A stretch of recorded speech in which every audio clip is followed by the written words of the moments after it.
Good evening. My name is Joe Sam Robinson, and welcome. And I'd like to welcome Dr. Buck Melton with us once again. Buck, always glad to be here. Always a source of wisdom and what can one say, insight into the nature of the world. I don't know if my insights are good. Not always. Well, maybe I overstated that. I don't know if they're good. Sometimes might be the better word. Sometimes. Well, I don't know if my insights are good, but I hope that they're always at least provocative. Well, that's good. Now, we've talked about many things and many different subjects, and one of the things that's troublesome to any well-wisher for our country is the extraordinary tensions in a divided nation. And so it seems like every day brings a little more tension, a little more social distrust between different groups. And the question is there any way to heal some of these divides that are taking place? And I would start off by saying, and I think we've spoken about this before, a lot of this is inevitable because of the different kind of imprinting that's going on with different groups, different people. The French have a theory about when you're called up for the military. So they go by classes. I think, well, you're the class of 14. That meant when you were going to go in the French army, and they had a particular view, and the class of 25 had another one. And so we have a lot of young people that are coming on board. And I myself often think, well, I was imprinted in my views when I was younger. And understanding the confusing changes are difficult. So having said that, do you have any thoughts about we're experiencing this change, we're experiencing imprinting going on? The media seems to make these tensions worse. The different kinds of laws that are being propagated. If one party gets power, they certainly propagate their series of laws and the next one takes them out. And large commercial enterprises have gotten into the fray. For one reason or another, we could say Budweiser, whatever the Budweiser Light was up there, and I think Target more recently. And I don't know what's on the other side. I'm assuming that, I don't know, there's some, I don't know, whiskey makers. I mean, presumably, there's, I know what it would be, the Chick-fil-A place. Yes, so if you, because Chick-fil-A, if they insist that their employees are off on Sunday, many states and communities make an effort to, because of this Christian bias, they believe, that they try to keep them out of their town or state. So those are some of the issues out there. And if I can jump in with Chick-fil-A, yes. That's become an even more interesting problem because, yes, that's been the traditional approach to Chick-fil-A, but just recently Chick-fil-A announced a DEI initiative, diversity, equality, and inclusion, and it has has alienated the conservative base that has patronized Chick-fil-A. Well, they're catching it from both ends. And the issue would be who knows about what. So if you let's go by the Chick-fil-A and get a couple of those nice sandwiches. I want some pickles in mine. And wait a second, this is sort of the striking arm of the Democratic Party. I thought this was a pretty rock ribbon Republican. I only eat Republican food or whatever. Is that? Well, you raise an interesting point, a couple of interesting points. The first interesting point is, and I think that you've mentioned some problems, and I hope we can expand on them as we go, but we're seeing a perfect storm of things in the last 50 to 100 years that are making these tensions, making people more extreme and the collisions happening. But perhaps the worst of these, and I don't know if it's a cause or a result, is the idea that if you're not my friend, you're my enemy. Who's not with us is against us. If someone is in the middle and tries to strike the middle ground, always difficult. They catch hell from both sides. And I would say the most recent object, Chick-fil-A is an example of this, but politically in straight politics, the most recent example is going on right now is the debt ceiling crisis. That we've seen this game of chicken, if you'll pardon me, more than once in the last several years. And we did do a shutdown briefly under Obama when the Republicans would not come to the table. And as a result, Standard & Poor's downgraded U.S. bonds, which I think is reprehensible that the politicians allowed it to come to that. So my sympathies this time were with the Republicans, because McCarthy said, look, our spending is out of control. We've got $31 trillion. There's no end in sight. This is the time to at least make some sort of token attempt to get this under control. So we Republicans would like to link the debt ceiling with some sort of attempt, once again, even if it's a token, to get the spending under control. And Biden started off, and I don't know if this was a tactical ploy on his part or a genuine statement. He said, no negotiations. Yes. The problem is nobody wants to negotiate anything these days. To both of their credits, to McCarthy and Biden, they cut a deal. Yes. And everybody's complaining about it. To my mind, that's always a good outcome. It's good. Yeah, the whole point of a compromise. Do you know how you've got a good compromise? Everybody hates it. Well. But we've got to do it. We've got to meet in the middle, or we're going to commit national suicide. You know, there was a pretty interesting article or assessment in the New York Times. So, I mean, I can't quite remember it word for word, but and of course you have to. At least I am. I attribute sinister motives to anything, but New York Times some sinister motive. But the story was basically Democrats successfully trick stupid Republicans about the debt deal, and the story was in this. Well, I mean, maybe there's some truth to it. That but beneath the negotiatory posturing that's going on, the staffers were cutting a deal, and the big dog politicians could say the other side can go to hell or whatever, but the real serious negotiations were being handled by the staffers. And the deal was that the Republicans needed talking points. So the Democrats were going to give them their talking points. But in the fine print of the deal that was there was relatively little done. The Republicans were going to do this anyway, apparently, in the next budget negotiations. And so it was kind of a theater production to sort of get past this with no real acute problem being solved, which of course is a substantial weakness in our society and in the, you could say this, U.S. world dominance.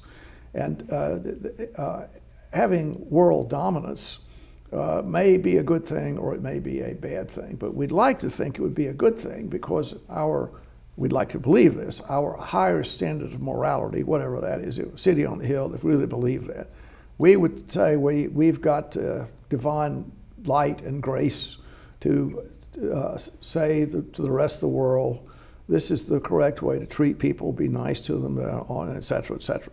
Well, at least that's part of the American religion that we've spoken about before. Now, if in fact our debt becomes so extraordinary, then all kinds of things happen, and the interest payments become incredible.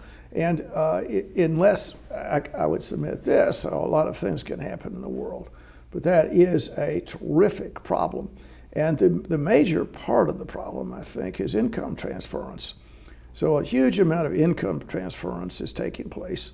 And one could say, well, if you have a capitalist system, you need that. If you have unchecked capitalism, I mean, they're going to, the robber barons will grind everyone into small little cells that are little animals scurrying around at the floor. They'll do that. And so the government needs to step in and correct this problem and by doing this income transference. However, the income transference is so extraordinary that taxes can't take care of it. There's something called the Gini coefficient we've spoken about, and this is if you have, if I get this straight, if you have absolutely everybody is the same, it's either 0 or 1. I think it may be 0, and if one person has every single dollar, it's 1, and so the numbers, at least people try and figure this out, and because of the income transference and the tax system, it drops our Gini coefficient down to a level that people could say, well, I can live in this country. I mean, I get food stamps, and I mean, I get health care, and et cetera, et cetera. Well, that's a problem. And that's some of what's going on, I think, with this tension out there. Is there would be tension if you worked in, let's say, the 19th century, labor unrest. You're sort of the robber barons are driving around and they're whatever, your Rolls Royce limousines, and you're like scrubbing floors and don't have enough to eat. Well, that's a big problem. How we handle that, and the amount of money that and so really, I mean, the crisis is upon us.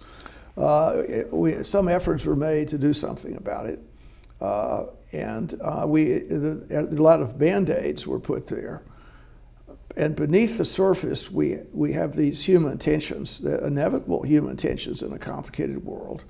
And are the politicians wise enough to lead us through this dark valley? Comments? Yeah, the last question I think is easy. They're pandering too much to their constituents who are increasingly extreme.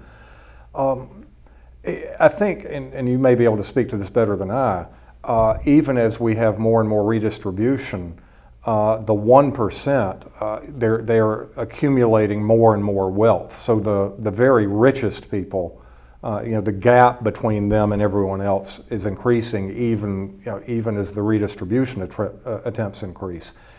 And they are seen, rightly or wrongly, to be irresponsible and selfish. And the poster child, for instance, right now would be Elon Musk and such. And I think back to the age of the robber barons and the Gilded Age, and then the Progressive Era. And it seems to me that the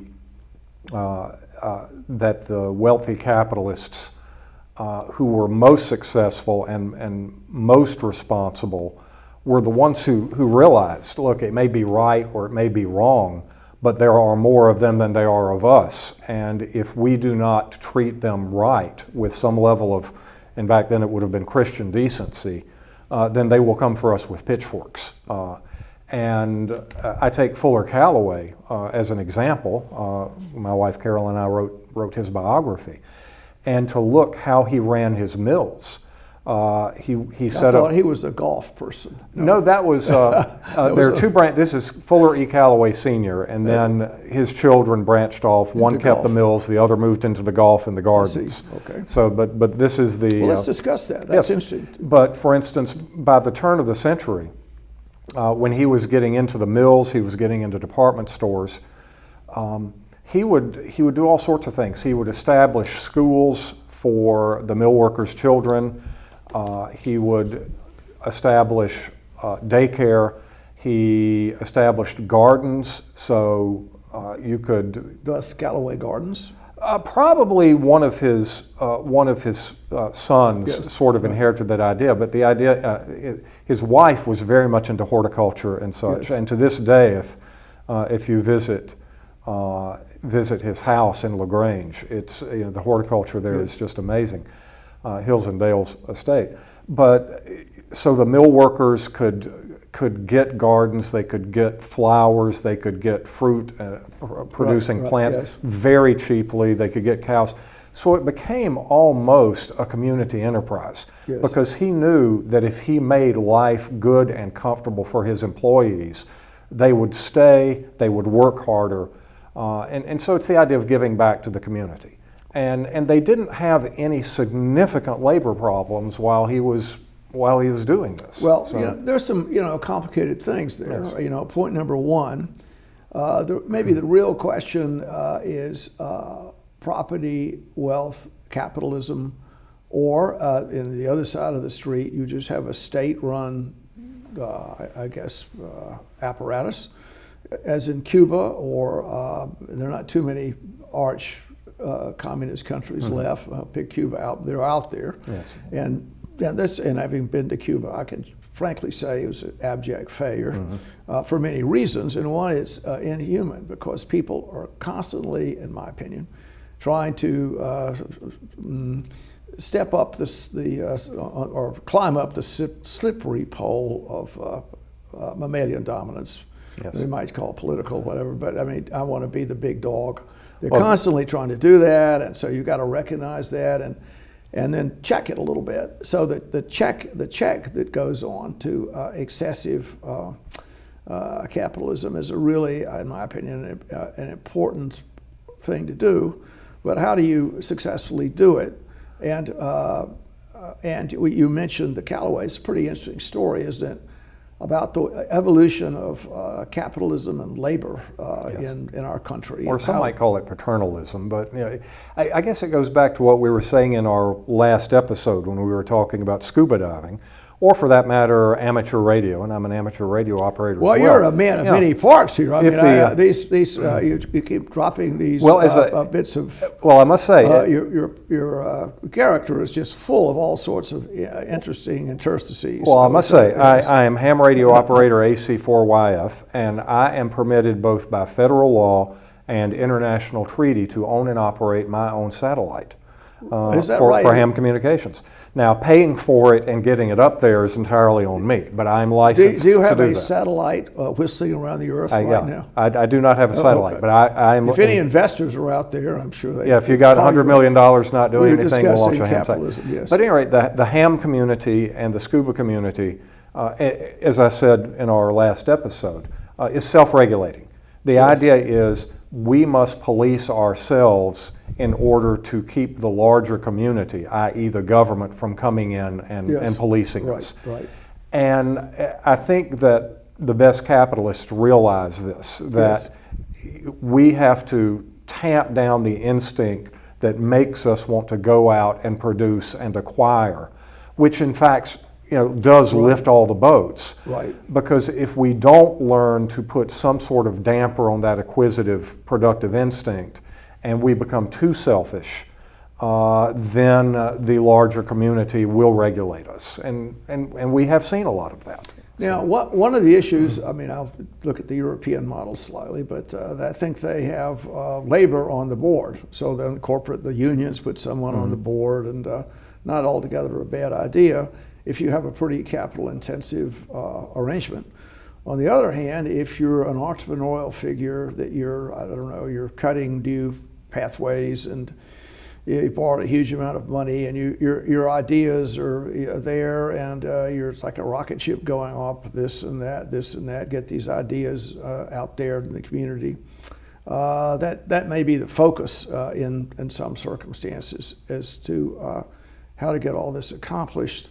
Another issue, I think, as we started our discussion about some of the tensions that are out there, there's an ethnicity that might play a role in this arrangement. So I'll pick Sweden, really homogeneous, I'm not sure how homogeneous anywhere is, but Sweden formerly was that way. So you have a pretty homogeneous society. Everybody thinks they're interrelated. They look like each other. They talk like each other. They share the same history. It's a little easier to not be too assaultive toward people that share that heritage. And the people that are laboring sort of can develop a sense of a kinship with the big guy, so to speak, which is another sort of human thing, is to associate with the gracious king or whatever, or there's a sense of maybe the English royal family might be in some centuries an example of that.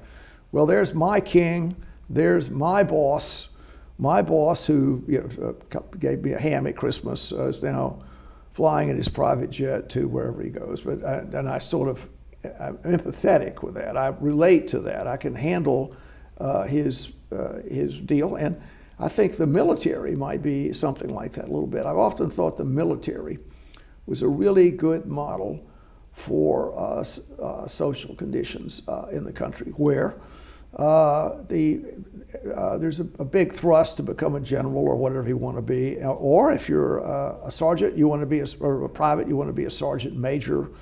And everyone, there's a great deal of internal respect going back and forth, which the arrangements cause. On the other hand, there's an enormous amount of, I would say, recognizing a mammalian desire for dominance. So if you're a colonel and you walk in the room, so people stand up and you have seats or whatever they do, and the inferior salutes first, and that's these little intrinsic behavioral arrangements are put in that just say, I'm the big dog or you're the little dog, and this is a fair system. And along with that, the variance in money is quite muted, contrasted with capitalism. So I don't know, whatever, the private versus the commanding general, the chairman of the Joint Chiefs of Staff, maybe the difference is, I don't know, 10 or 15 times the money arrangements, and all of the lesser ranked people get health care, they get food, they get attention, they get a vacation, they get lodging. It really seems to be a pretty good arrangement. And I mean, that might be something to consider in putting together a less assaultive country. I don't know how one gets there, because we're not going to, because of our diverse country, we're going to have somebody that's the boss or the underling that may be of different ethnicities, and that's going to intrinsically cause some tension, I think. Well, I think maybe the football team analogy would be a better one. The American people are not inherently very militaristic. We haven't had to be. If you look back, we are, ever since World War II, we are living in a fundamentally different situation. In the Cold War, we got used to having these big militaries, these expensive militaries, the draft. Prior to 1940, there was practically no draft anywhere in American history. World War I for a couple of years. Civil War, both North and South, sort of, kind of, although you could buy your way out of that if you were rich. Less so in the South. Yeah, but yeah, $300 I think was the fee in the North. Right. But the point I'm trying to make is that that the idea of compulsory military service and militarism was really alien to the American experience prior to that. So you and I have grown up in a phase that, to judge by previous age, is not normal in that regard, and it's also a very expensive thing as well. Now, I think more what you're talking about is people want something that they feel that they can give their loyalty to, that they can identify with, that they can associate with. But I think one of the things that they expect is that the leaders of this unit, this church, this military, this community group, whatever, will show loyalty back down, will exercise their authority responsibly. And if they're not doing that, then there's going to be a revolt, and there should be. So I may make a few points here. Firstly, I think I'm not sure that we're a total nation historically of I don't know, whatever, pacifists. Oh, I did not say that at all. No, I'm going to keep at it. But so if you look at what happened with the Europeans that came here, they had militias, they had all kinds of Indian wars, they were subduing Indians and whatever, and the way the country, it fought a lot of wars. The Kentucky militia was supposed to take over Canada, and from a cultural point of view, I think that was really part of the social fabric. I'll take issue with you on that. On the eve of the Civil War, when we had something like 40 to 50 million people, I have to look up the numbers, in this country. More like 30. 22 million in the North, 11 million in the South. So, right. But the size of our U.S. Army was 15,000. Yes, it was. And the militias were a bit of a joke at that point. And if you look at the South, and the South has always been the more militaristic because of the idea of Southern Celtic honor. But it was militaristic in the sense of Braveheart. You had non-coms electing their own officers, of taking their own leave when they felt like it. So I'm not at all pacifistic, and the love of guns, but that idea of a regimented sort of Prussian-style military, not at all. Well, So, in the sense that authoritarianism didn't go well. On the other hand, the idea that if you're anointed by the great Jehovah to build the city on the hill, then naturally you're going to have to be a skilled sharpshooter, and any lesser creatures that interfere with Jehovah's will have to be struck down. And I really think, particularly in the South, the sense of militaristic thought was pretty hardwired. And you can look at the Georgia National Guard, how people pursued rank, and the whole way that happened. And actually, growing up in Macon, Georgia, and attended Lanier was a military thing. And if I can remember this, I don't believe you could graduate from Lanier High School unless you could shoot your .22 well enough to hit the target. Yeah, but once and again, that was a pretty accepted. This is post-war. This is after World War II. Well, no, actually, it started. Interestingly enough, the military arrangement there started by some Confederate veterans. Oh yeah, and so it was always there, I think, in the weave of the national psyche. And it's true enough. It's a pretty diverse country, but I think that's just a pretty far. Well, we may not be. I think we just may be using our terms differently. That if you look at the Southerners, the Southern whites who flocked to the colors after Fort Sumter, and they're rushing because they don't want to miss out on the military glory. And what you get, and I think that's the sort of thing you're talking about at Lanier.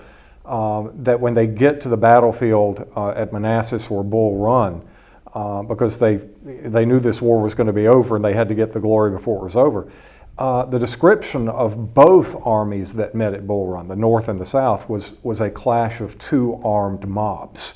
Yes. There was no sense of military discipline. So our idea of military in this country was vastly different from what you would see in a continental power of the same time. Yes, the discipline. So it's very freewheeling. Right. Yes. And, an example: have you ever seen the movie Glory, which was about the 54th Massachusetts Colored Infantry? No. You see this black private, and he's joined up, and he's shooting this musket, and he's shooting bottles off the top of fence posts, and then his officer comes up and says, "No, you're going to do it right."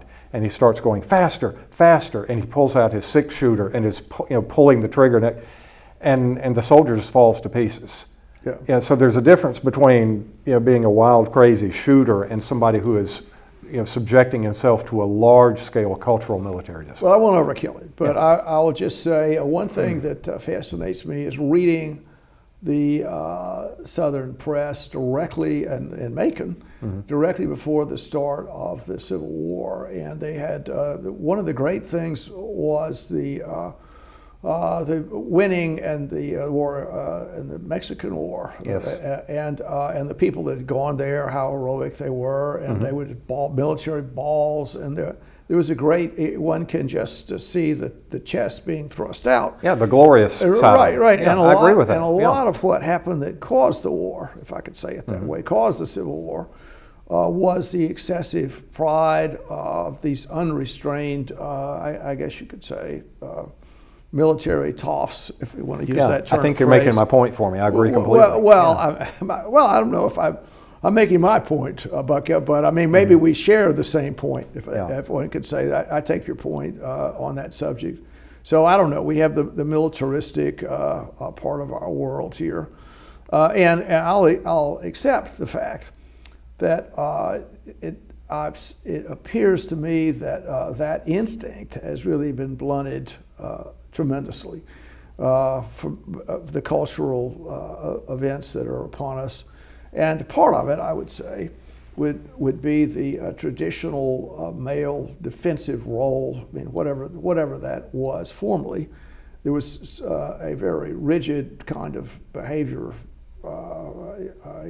ideas about how you would behave, and so the males would be able to fist fight if they needed to, and they would be the breadwinner. They would protect things. If the country was in danger, they would do something.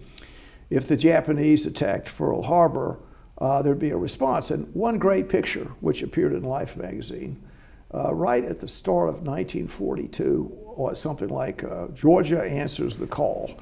And they had a huge number of people marching down Cherry Street to enlist in the military. There's that sort of instinct that was there. And of course, it was kind of this free-floating,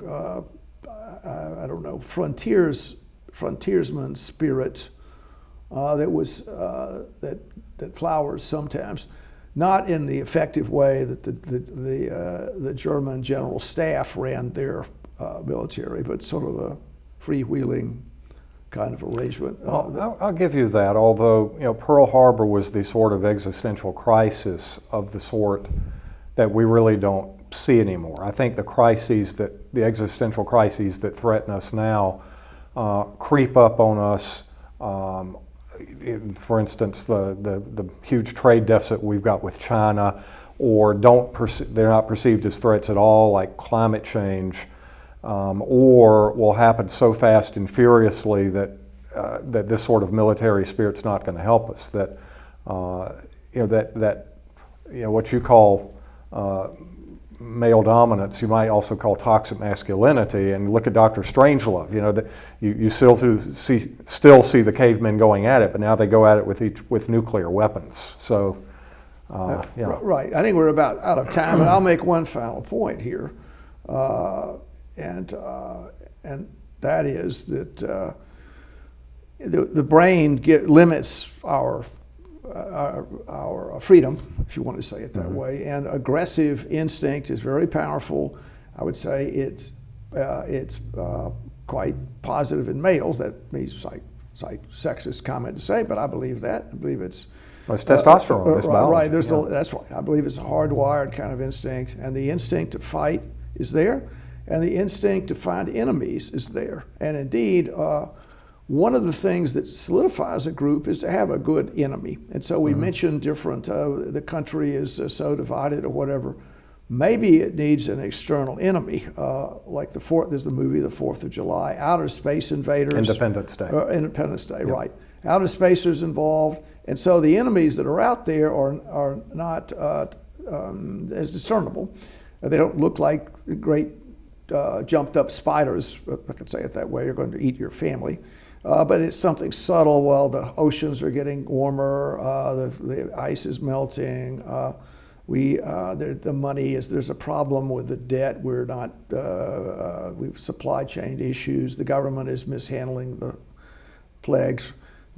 And that's, each group tends to solidify and treat the other group as an enemy. And so maybe, if you want to say this, finding some kind of good external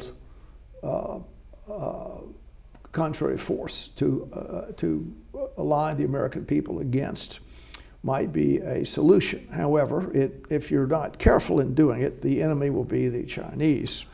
That would be a bad mistake, or anybody, as far as that goes. Well, on that note, Buck, thank you for being here once again. Indeed. Thank you. It's good to see you again. Thank you. This program is brought to you by the Georgia Neurosurgical Institute.